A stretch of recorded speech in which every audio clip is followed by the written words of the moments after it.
هلا بيكم هلا.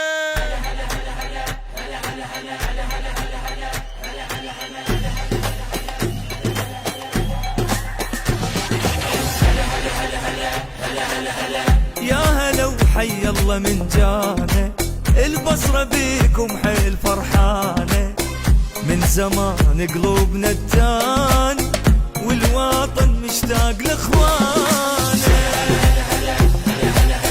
يا هلا وحي الله من جانا، انتو اهل الدار واحنا ضيوفه، يلا بالعشار ناخذ طوف ونغني فد اغنية معروف سوا، خلي نغني مركب السلام عليكم، أنا عبد الله راشد. اليوم وصلت من الكويت، وصلت المدينة الرياضية بالبصرة. أحب أوصل رسالة لكل إخواننا بالخليج إنه يجون يشوفون البصرة، يشوفون شنو التطور اللي صار بالبصرة.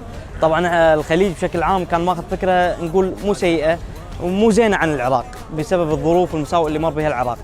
فأتمنى اليوم أي واحد من دول الخليج يجي يزور البصرة، العراق خصوصاً البصرة، يشوف شنو التغيير، شنو اللي حصل بالبصرة. اليوم أقول لكم البصرة والعراق صار آمن جداً.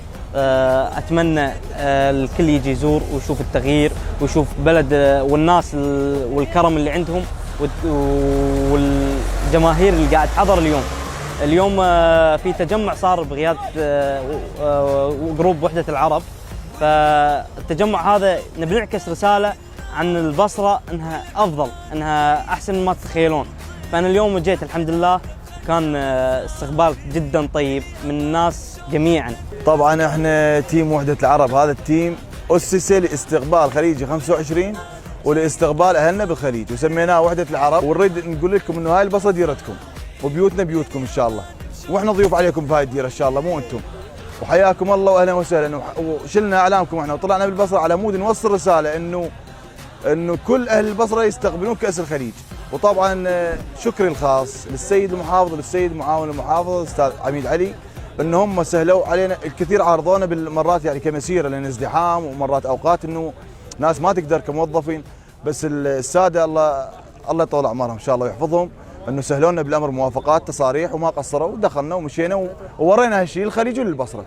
السعودي نورت